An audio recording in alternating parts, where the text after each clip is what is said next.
Welcome to the Unofficial Bossier Senior Hockey League podcast. I'm your host, Corey, joined by my co-host, Corey. Good day. How's it going? Dude, been good. We've been pretty quiet, honestly. We haven't really done too much. Nope. I know there's some hockey coming up this weekend. We're going to talk about that. The first thing I want to talk about is tomorrow night, Miramichi. There's a women's hockey game between the Miramichi Mayhem and Bathurst. Don't know the Bathurst team's name. I don't know if they have a name yet. This is so there's some talk about trying to get a women's league going, and I love the idea. I think there's a lot of great women's hockey, university hockey. I know my cousin plays in the women's maritime hockey league. It's she's 17, so it's great hockey, just phenomenal hockey. I love the thought that there's some good women's hockey coming. So if you're anywhere around Miramichi and you can get to that game, get out to it. We should be there this Friday, so in 2 days. Tomorrow, if you're listening to this on Thursday. Yeah. Get out there and support it. I'm honestly down to just be in a hockey rink again. It's been a few weeks, and I'm jonesing. for a little bit of hockey. Same. The other hockey tournament that's going on this weekend is the senior hockey tournament in Amqui, Quebec. Yeah. Huge tournament. Yeah. Fight rules are completely different. It's 2 20-minute periods. If you can get out to any games there, get out. If you get to one day, you can see like 5 games. You get there on Saturday. So yeah. I'm not sure what we're up to. We've talked about it. We might get there. We might not. Who knows? We encourage everybody else to get there, though, if you can. The podcast might be there, so maybe you'll see one of us. Who knows? We love that tournament. We love that it's back. We love that a lot of the senior guys from around here are going. You got guys from Dalhousie on that team. Miramichi, Shippigan, Bucktush. Newcomb's back. God, one of the reasons I want to go is to see that guy play hockey. He was one of my favorite JCs last year. Yeah, he was fucking amazing. Yeah, great player, man. Matt Newcomb, great player. So, it'd be interesting to see those guys line up and play together, and honestly, just some good senior hockey. So, if you're anywhere around that part of the province, you can get to Amqui, Quebec. Make sure you do that. And if you see us, talk to Corey. Leave me alone. Just kidding. I'll talk to you. Just kidding. You can talk to me, too. I'm a pretty chill dude. The other thing that we had going on last weekend, some of the podcasts got together. All the podcasts got together. We played some Cards Against Humanity. The only one missing was Joel. The only one missing was Joel. We invited him. He couldn't make it. We did get to hang out with Steve, which is always fun. Former wrestler, Bobby Man. Good friend of ours. It was a good time. How'd you like getting together with the guys? I know you missed everybody, Corey. I did. The funny thing is, we always take either Cheryl or Corey's car or Tracy's car when we go to hockey games. Bigger cars. My car is a pretty tiny car. So when I got to Corey's house, my immediate thought was, I wonder which car we're taking, not thinking we're going to play a card game. But I had an amazing time. Also missing was Papa Podcast. He wasn't there. Yeah, my dad was playing some music somewhere. Yeah. So Cheryl, of course, pulled a Cheryl. Of course she did. Unofficially what we're going to be calling it, pulling a Cheryl. She had this card that, if you've never played Cards Against Humanity, basically you pull a card and you read it, and then all the other cards are what you fill in the blank with. Yes. And they're very inappropriate. This is not going to be a family-friendly portion of the podcast. Turn your ears away, any kids that are listening, or my mother. And she was there. Listen, it's not about that. So stop listening now, Mom. Anyway, so pulls the cards, and one of her cards was something about anal sex. And she plays the card, and she obviously wins that round. And a couple rounds later, we were talking about how, it sucks when you drop that really good card. And my sister, much like Nashville Hot Chicken, we're not in Nashville, my sister screams out, "Yeah, I know. I love anal." It's like, what did you just say? The most disgusting. I dry heaved personally. I gagged. Corey, how'd you feel about it? I immediately turned over to Steve and I'm like, I'm going to let you take this one. You started laughing so hard. I laughed so hard. You loved it. You guys had a family friend there that was a Toronto Maple Leafs fan. Yeah, my cousin. So I cracked Maple Leaf jokes the entire night. And good guy like he is, he just agreed with me every time I said a joke. He's like, "No, you're not wrong. You're not wrong. We deserve that." And I'm like, "You're ruining the joke, all right?" That's the best way to shut Corey up. Just agree with him. He's gonna try and get his little one-liners, and you just go, "Yeah, I agree." And he goes, "Oh shit, what am I supposed to say now?" Yeah. Oh, I always figure a way out. I try to be a little bit funny. Next weekend we've got North Pro. Can't wait to get to North Pro Canadian Wrestling. Friend of the podcast, Ricky Bastrash, is going to be there. Man, I'm excited to see Ricky again. I can't wait to get to another wrestling show. It's been a while. I'm sure we'll talk about it again next week on the podcast because it's going to be even closer and I'm going to be way more excited. North Pros are so few and far between, and it's almost like the BSHL. There's a family atmosphere. You make friends there, and it's like a family gathering when you go to the Titan Boar. I really can't wait. Main event of Moondog Dylan Davis defending the North Pro title versus the Reaper Mike Marston. Yes, North Pro has these badass names for wrestlers. I really can't wait. Corey's a pretty big wrestling fan. I'm saying this as I stare at the Ultimate Warrior logo behind him and his belt, the World Championship belt with the white strap. Yeah. I'm a belt mark. As long as there's no flags on them, I'm okay with it. What do you think of the new Raw Tag Team belts or the World Tag Team belts? They're actually pretty nice. They're pretty nice. I probably like it more than their new World. I don't really watch WWE or AEW or anything anymore, but I do keep up. Those are probably some of my favorite belts they brought out in a long time. It's funny because this is how close our group of friends are. The second these belts came out, Joel sent me a picture and he's like, "Corey's going to hate those. They're round." No, I don't mind them. I don't mind. It's not, they're okay. I almost wish the World Championship belt was that. Same. It's a nice belt. I like round belts as the world title. Friends, I'm not a fan. There's rumors about there being a podcast belt starting next year.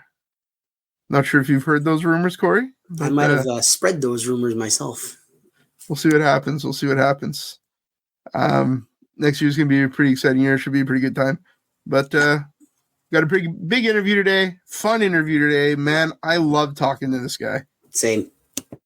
Pascal Valcourt is just a class act. It was so much fun to have him on. He's going to be back on next year, so we'll talk some. If this guy doesn't come back next year, which, I mean, he's going to. He wants to win another cup with Dalhousie. It's fine. I don't blame him. But, man, if he doesn't come back, what a dent that would make to the Marauders lineup. I don't know. This guy, I think him and Charles Austin are like neck and neck for like some of the nicest guys I've met in the BSHL. A little spoiler for the interview. Trey Lewis. Trey's such a nice guy. Oh, Trey, yeah. Trey's amazing. Love Trey. Trey's such a nice dude. Absolutely. So three-way tie, not a three-way try. You hear that, Nick? You said you're not that nice. Just leaving that out there. That's Nick, little Corey, not big Corey. Little Corey. Nick is above everybody else because he could put his fist through my face and reach the other side. So, all right. I love Nick Foran. But Pascal Valcourt, he told me one thing to try on the podcast. And when the MVP of the league tells you something, you do it. And I swear to God, it's changed my entire life. We're not going to spoil it because he's going to be talking about it here coming up. It relates to food. It relates to food. And we know how much we love food on the podcast. Oh, yes. Man. Corey, it's a great interview. I hope everybody enjoys it. And we'll be back next week. All right. Take care. See you soon.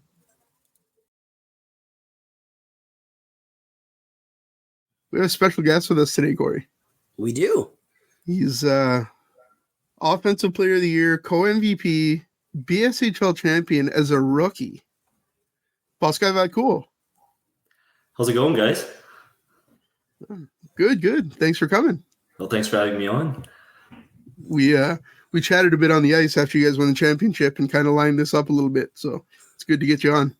Oh man, it was that was fun to get you guys on.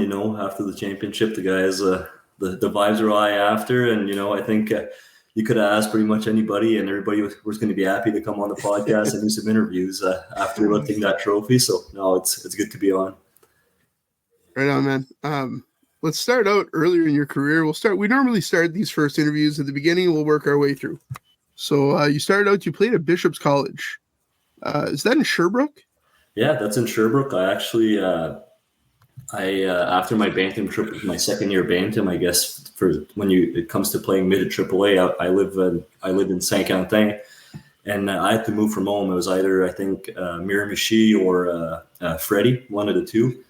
And at that point, it was just tough to find a French school for me. I only spoke French at the time, and so that's where my parents kind of looked into these sport-études programs that they had in Quebec. And I went to Bishop's College School, had the chance to play with some guys like Noah Dobson and Dawson Mercer. Went there for 3 years. That's where I kind of picked up my English and got the chance to go to school, be on the ice in the afternoon. So no, it's quite a lot of fun experience once I was up there. So.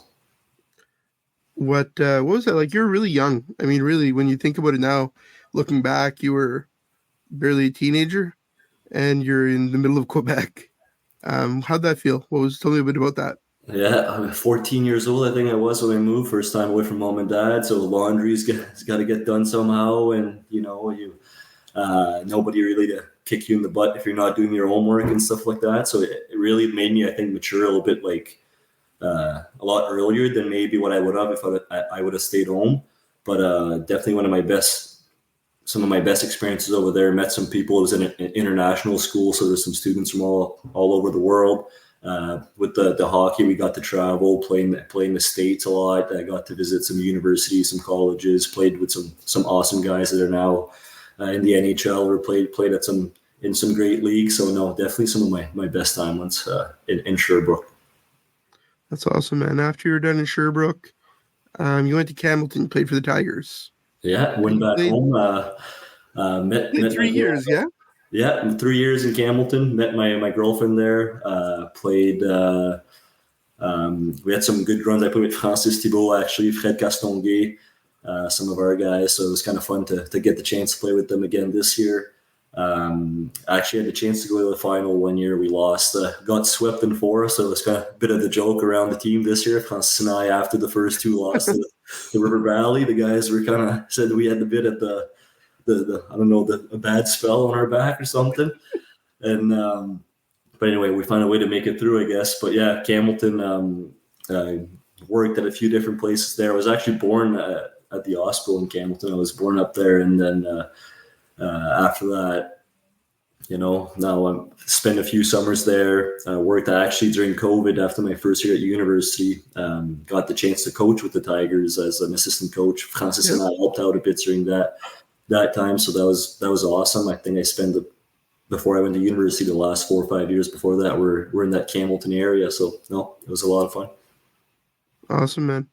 And between Campbellton and Nipissing College, you were in North Bay, right? Yep. But in the middle there, you played a little bit in the CRL, a couple games. Tell me a bit about senior hockey at that age, because man, you were young.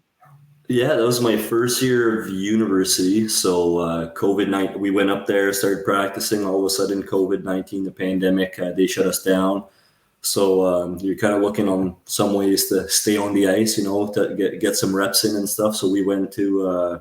I went back home to Saint-Quentin, and then the Castal were there, and I played a couple games, and I think 2-3 games in, I don't even remember. I think they shut us down right away as well for COVID, and that's where I followed up and got the chance to work with the Tigers. They were still going on and off, so I got to be on the ice a bit, help with the a team that was pretty close to our heart for Francis and I. So that was fun as well. But yeah, that was my first taste of senior hockey, I guess. It was fun. A lot of university guys were there. A lot of guys that had played some professional hockey that were kind of coming back. Were going to play in the league that year, but eventually we didn't really get much time. But it was fun. Talk to me a little bit about your time in North Bay. Yeah, that was after my last year in Campbellton. You're kind of looking to play, was kind of looking to play at the next level and see what I could do. Wasn't really a big superstar or anything. So my goal was hopefully I was trying to stay in the Maritimes, but a few less schools. It's kind of tough to get in these big schools that are in the Maritimes. So got a chance to go up in the North Bay area, played against some big teams like Trois-Rivières and the University of Ottawa and all that stuff. So no, it was a good time. Met some amazing people.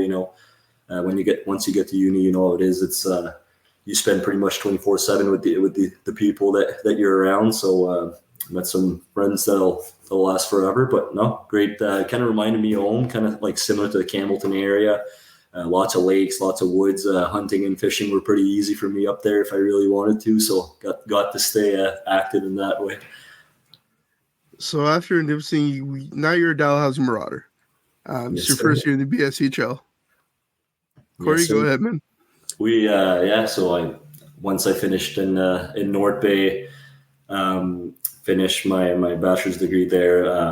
I got this opportunity to work with Académie Sportive. So we just moved to Dieppe, bought a house here, and that's where I didn't really know, like Saint-Quentin. I was all the games are so far away and stuff, and didn't really know if there's going to be a league or a team over there. And then that's where I kind of got in touch with Francis and the Marauders, and we got to chat a little bit, and then decided to give it a shot in Dalhousie. It was fun. The games were pretty close up around here in the Bouctouche, area, and LC that are played in Richelieu to Miramichi. It's only an hour and a half away, so that was a lot of fun for that. But then in another way, I had such good memories from my time in Campbellton, and it was kind of like going back there. The same people were coming to watch the games, and a lot of my family's up there too. So no, it was quite an unbelievable year. This year you played on one hell of a line with Ryan Mockler, who's got over 15 years in senior hockey, with Jesco Bernard, who's played pro all over the world. What do you think of these two guys? What was your experience with these two? You know what, man, like you always say, some people would say like, let's say you had a great season and stuff like that. But man, people don't realize how easy it is to play with these two guys. You've got Ryan Muckler, who's an absolute workhorse. He seems to win every single battle, and then all of a sudden you got the puck, and Jesco Bernard seems to be open everywhere on the ice, and you give him the puck and he's going to score from pretty much anywhere. So he's an absolute beast. You saw in the playoffs, he scored 15, 16 goals, I think, over that run. They're just great guys, and it was kind of fun. I didn't really know them before. We got to know each other. Ryan's 41, 42 years old, skates, I think, faster than me probably. And then Jesco Bernard, just this absolute beast. And now we get to all see each other. We all live in the Moncton area now. So I'm sure it'll be good to stay in touch even during the summer. So no, it was an absolute blast to play with them this year, and even all the other guys too. Like it was so much fun.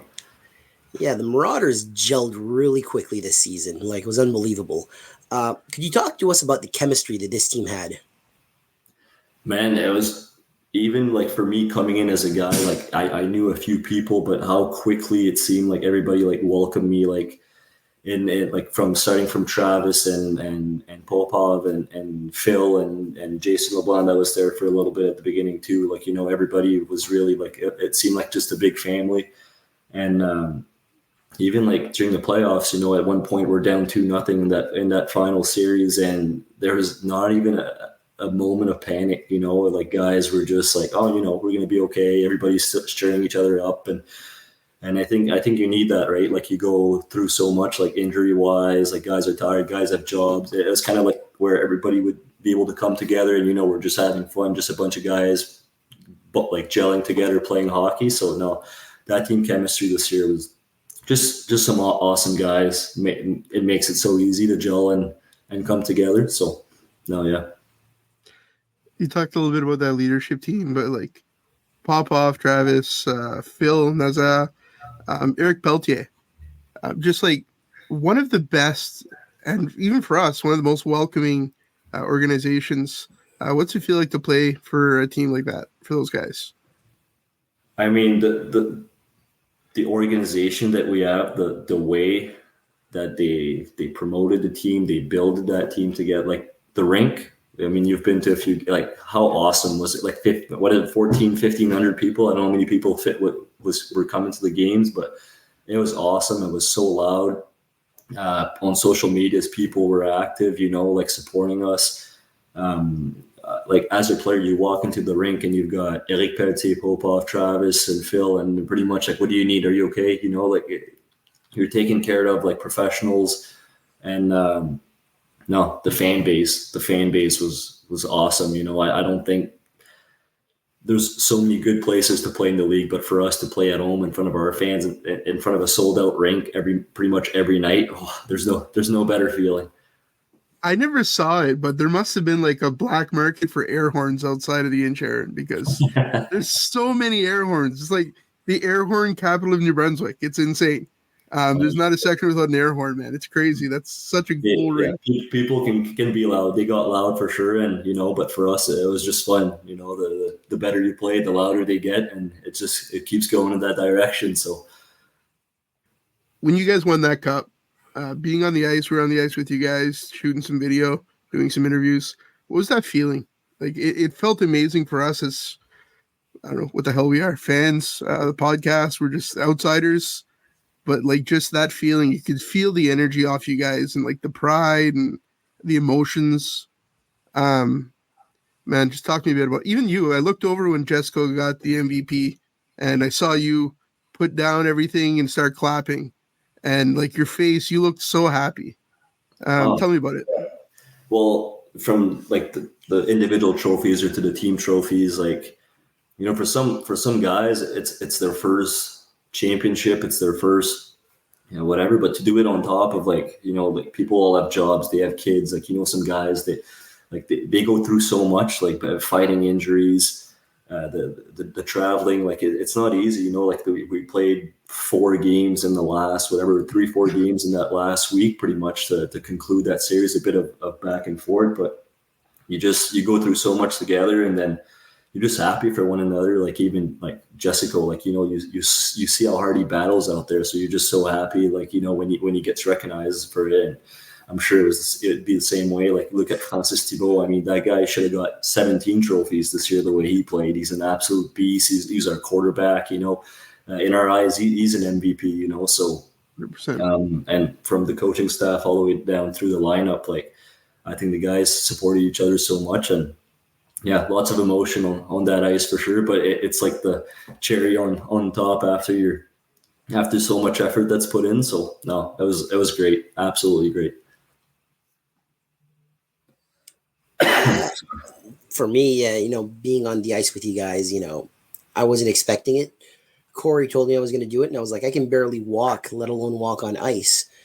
But went off without a hitch, and I don't know if you've ever seen the live stream. Like I could feel the emotion from you guys. I'm holding the thing and I'm vibrating. I'm shaking.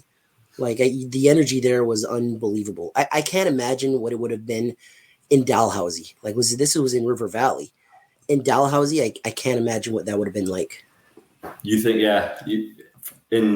We kept saying it, like it would have been so much fun to win in Dalhousie, but against a team like River Valley, the last thing you probably want is go to a Game 7 against such a resilient team, And we look back at I think it's Game 3. We're down 2-0 at that point, and Jessica scores that double OT winner, which is pretty much a turning point in that series. We go down 3-0. Let's be honest. I don't know. Can you actually come back against a 3-0 deficit from the River Valley Lumberjacks? So that goal was pretty much it gave us wings. It relieved all the pressure that we had on us to win that first game. And yeah, probably that Game 7 goal like moment that you're looking for is probably in that Game 3 when Jessica scores that goal and turns the series around. So for us, it gave us win, and after that, it felt like we were never going to lose again. Really, like the way the guys were playing and battling, and the energy, like guys like Pascal Valcourt were bringing onto the ice. He's an absolute beast, and. No, and like you said, at the end, we're just all shaking. And even though like the River Valley fans and people were leaving at the end, we weren't that many in the rink, and it still felt like it was a full rink celebrating with us. So no, it was an awesome time, and it's good now to just take a little bit of time off, and put the gear away for a couple of weeks. But it was quite the year, to be honest.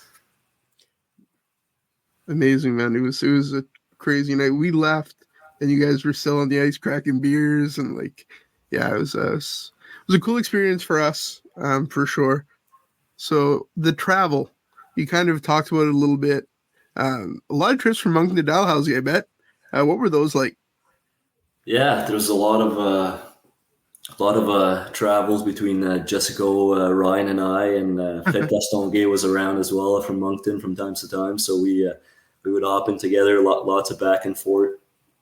Some days after Christmas, I was at school on Saturdays from 8 to 4. So 4 o'clock, I'd jump on the ice, jump in the car, and then I'd drive and get on the ice for warm up pretty much, or hopefully sometimes miss part of the warm up and be on for game time. So it was definitely a lot of traveling, but when you look at it now, it was well worth it. So no, definitely some tough road trips, especially if you look at the Shippigan series. That was a lot of traveling. Yeah.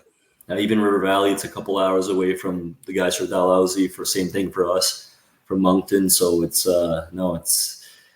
but it's part of the league, and I think having 8 teams definitely gives a better product to the fans. There was no night this year. If I look at the teams after Christmas, once the teams were set, look at the playoff picture, every night you went in and nobody knew who was going to beat who, right? Like they were 1-goal game, 2-goal games, seemed like they were competitive the entire way through. So I think that's great for the fans, and it's great for the next 2 years in the league. Hopefully, we can keep all the teams healthy and continue to give a good product. And with you guys promoting it, it's just awesome for the rest of us. So so you're kind of hinting at it. Will you be back in the fall? Are we going to see some more Pascal Valcourt in the BSHL? Hopefully, I'll take a bit of time off, and I'll see. I'll be busy with school and stuff again next year. It's only getting more intense, a bit more busy than starting in September, continuing through September and January, and then after Christmas as well. So we'll take a bit of time to see what's coming up, and then hopefully we'll be back. We'll see. You still got that competitive itch, so it's tough to gives you a taste. You get a taste of it, and then now you want to continue going taking cracks at it. So now and with the team that we got in Dalhousie, look at the core. I don't think any guys want to leave and not come back for next year. So it's fun. It's fun to see so many guys wanting to come back, and hopefully we'll be contending again in the next few years. Awesome. Yeah, I really hope you're back. You've been one of my favorite guys to watch this year. Just unbelievable stuff. And I don't know if Corey said it, but congratulations on the BSHL Cup. Yeah, thanks, man. I appreciate it. Thanks so much for the support and what you guys do from supporting pretty much every team coming to the games. It wasn't easy for you guys as well to come to Doketown and Dalhousie on Tuesdays and Thursdays and Wednesdays, but you guys, the guys love listening to the podcast. The fans love it. And we love hearing about the food as well. I mean, I'm a big poutine guy. Love the poutines around the league. So don't really tell anybody, but it's not my pregame meal. But if I have a chance after the game, sometimes I'll catch a poutine if I can. So, man, that was gonna be my next question. We were gonna get into the fun stuff. So your favorite rink food is a poutine. Poutine, and listen, you can kick me off the podcast at this point if you want, because I put two special ingredients, I guess, on my poutine. Can you guess? So do you do vinegar? Are you a vinegar guy? You got them ketchup and vinegar. Yeah. All right. Ketchup and vinegar. So whatever, I'll put the gravy, the cheese, but ketchup and vinegar, I'll add that to pretty much any poutine. And that's my go-to when I go to pretty much any hockey game or rinks that I can. I'll try to catch that. I know Travis. Go ahead. I get the ketchup part, but I've never understood vinegar. That's like something foreign to me. It's awesome. Just try it. You got to try it. I have to try it. You don't have to talk to me ever again after, but yeah, if you like it, Look who my best friend is. Look at who my best friend is. You really think I'm not going to talk to you again? Come on. Thanks, Corey. Yeah, thanks for that. I know Travis hooked you guys up with some rink burgers in Doketown. Did you grab a few? Or Oh yeah, they're awesome. Yeah, the reviews. You guys put the reviews pretty high, so I was a little bit suspicious to see if they were going to hit the high reviews, but they were pretty awesome. They hit the spot, especially after some big wins there. The Doketown burgers were definitely up there. I suppose we'll talk about something else in the league, some other food. Chigs. Have you tried Chigs Pizza? Yeah, Travis got some awesome pizza. The Donair pizza. That's where you're at, the Donair? It's definitely up there. I've got to try a few more there, but I'm a pretty big Donair guy as well. So usually the Donair pizza is what gets into my belly first. But no, definitely got to try a few more of his pizzas. But yeah, it does probably some of the best out there for sure. The barbecue chicken pizza is the one that I'm just absolutely addicted to. I've got to try it. I usually like a good barbecue chicken pizza, so maybe I'll have to give shoot a text to Trav and see if he can get me some up here in Moncton. So let me know what you think when you try it. Tell him to drop some off in Richibuk on the way. Yeah, maybe I'll have to do a pit stop in Richibuk too. Yeah, just go through. Yeah, come through with some pizza. We'll buy some. He's got this spicy Italian now, and I hit him up one day, and I'm like, "Yo, I'm going to try your spicy Italian," and he's like, "Dude, drizzle honey on it," and I'm like, "The fuck are you talking about? You're nuts." And anyway, I was like, no way I'm trying that. And I mentioned to my girlfriend, and she's like, dude, he's the one that makes them. I'm trying it. It was phenomenal. I ended up eating like half the pizza with honey on it. It's delicious. So, the guy's got he's got it down to pretty good for his pizza brand. So, no, well, I'm actually, whatever he comes up next, I'll probably be down to try it. So let's talk about some rinks. What's your favorite rink to play in other than Dalhousie? Ooh. I think one of the best, like, let's say ice surface rink wise, if you look at Buktush, they've got an awesome setup. I really wish, I really hope in the next years they can really pack the rink and fill that rink. They've got what a atmosphere that they could have up there in Buktush. What a great rink. And players like Logan Timmins, I got the chance to play against him once I was like way back in junior, and he like players like that, they don't come around too often, so they should enjoy having such good talent in their young Buktush team, and hopefully they seem to have a lot of good young players as well. So I'm pretty sure they'll be good to pack the rink in the next upcoming years. But Miramichi is awesome. You go out there, there's over 2,000 people in that nice older, I guess, big arena.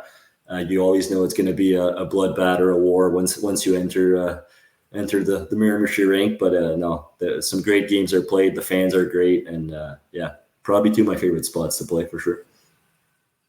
Awesome, man. I agree. Those are some great rinks. We're lucky in the BSHL. We've got a lot of different rinks, different size rinks, but they all bring something special. No, absolutely, yeah. And Buktush for me is pretty close now that I live in Dieppe, so it was quite a lot of fun when we had the chance to play that. I think it was the first game of the year, actually. We played in Dieppe and then in the playoffs after that. So that was I was quite happy when we got that matchup. Not that, we knew it was going to be a tough series against them, but for the traveling wise, I was selfishly from our side, from me, Jessica, and Ryan, we knew it was going to be a better one for us. So absolutely. And for us, we were happy about it too. Yeah, exactly. All right, man. Well, thanks for coming on. We certainly do appreciate it. You're welcome anytime. You want to come back on? Hopefully next season when you announce you're coming back, we'll bring you back on and talk about it. There you go. Sounds good. Hey, no, but thanks for having me on, and thanks for everything that you guys do. Once again, you guys do an awesome job promoting the league, and it's fun for us to have, we can learn from other players, some other teams, and the fans, I think, surely enjoy it. So hopefully we'll see you guys around in the next coming years as well. So thanks for having me on again, guys. Thank you. Absolutely. We're not going anywhere, buddy. We'll see you soon. All right, Corey. That's all we got. So take care. Take care.